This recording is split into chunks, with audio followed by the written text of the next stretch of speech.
kill you makes you stronger. My next guest may well agree. At the exact same moment as she rocketed to fame with her music, she was struck down with cancer. Since then, she's lived through the breakup of her parents' marriage, the pain of having to remove her mum as a manager, and the heat of the British tabloid press. All this, and only 22. We haven't seen her for quite a while. How does her life look now?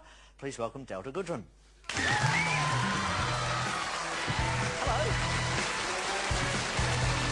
Good to see you.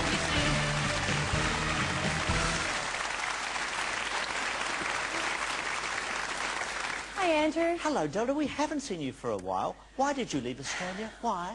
Well, I didn't actually leave. I just spent a bit of time away.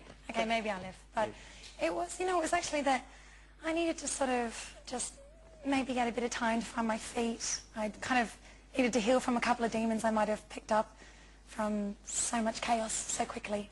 And my parents divorcing and just a couple of things. And I think it did me the absolute world of good. I feel like I've done a bit of a 360. I started with innocent eyes and I was so enthusiastic and loved music and couldn't wait to do it every morning and go and sing for people. But then it got very, very pressurized and busy and hard. And I feel now that after I took the time away, I feel I've started again and with enthusiasm and I'm ready to go again. I want to sing for people. I want them to have the music. Well, settle it's a back. nice feeling. We're going to take you through the whole thing. Just relax. There we go. Sorry. Breathe I do in, get a little breathe out. nervous. I still get a little nervous. No, there's no reason to get nervous. And are you okay? Okay. Yes, good, right. Now, something I only just recently found out about you. We all know you just as a singer, but you could have been an elite athlete. Is that right? That's right. Sport was my absolute love. I was a very sporty household. We had my brother and I both sports. My brother plays AFL now, but you know, every sport. Our house was like a competitive house. Actually, we even had a trophy cabinets outside our bedrooms. So literally my brother and I would count our trophies and see who was winning. There's always a big competition in our household because we were both really big sports people. And I won Sports Person of the Year a couple of times in my school and beat all the boys and all the girls. And once I won the Arias and I said to my brother, I think I win the trophy competition. I was like, I think I've got enough trophies now. He's like, no, Delta, you still don't win. I said, surely the Aria counts for 2. He said, no, 1. I said, ooh, tough house. And I'm like, fine, okay, I'm still losing to my brother. We've got some footage of you. This is you, would have been 9 or 10, I think. Check young Delta. I feel the earth move under my feet. I feel the sky tumbling down, tumbling down. I feel my heart start to trembling. Take it away. Whenever you're around. Oh! I love singing. I love singing. How old were you then? I was probably about 7 years old. 7, and what was that for? The teachers told my parents to maybe Delta should put her energy into something outside of school.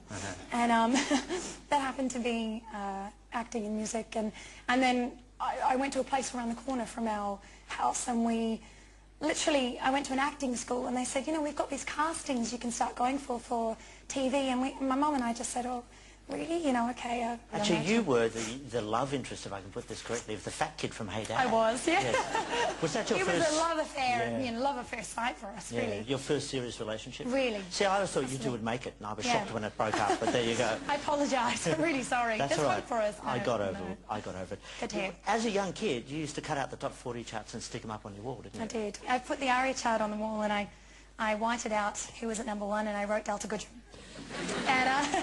And so even from when I had my very first single, I was 15 years old. I think it debuted at 62. I was very excited. But even when that happened, I looked at the ARIA chart and I could still see myself at #1. And I thought it was a really good, positive sort of attitude to grow up with. Looking at that was my goal. That's what I wanted to do. So if I were to white out Rove McManus's name for a gold Logie, would that...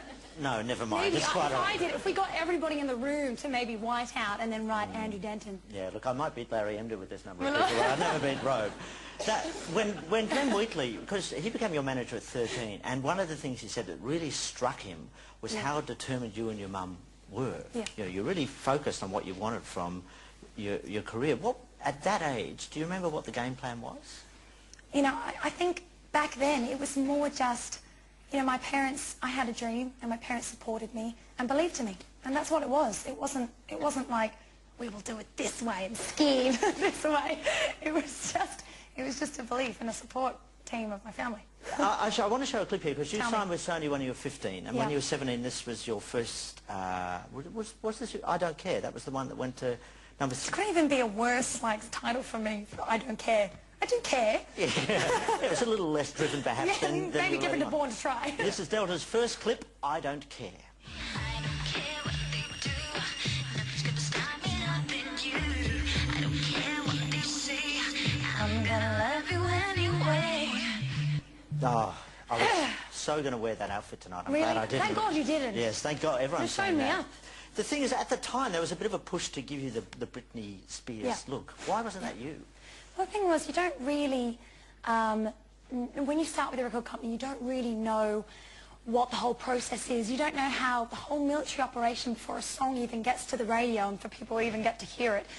And what happened was, it was the very pop era. There was a lot of pop, which was fantastic. Pop is great fun. Pop is popular music. There was no such thing as ballads on the radio when Born to Try came out. It was a wonderful moment. Actually, I used to wind down all the windows and turn it up really loud when it first came out and push it out. People would be like, I was like, well, it's a good song, isn't it? You know, really good song. And loud too. And it's very loud.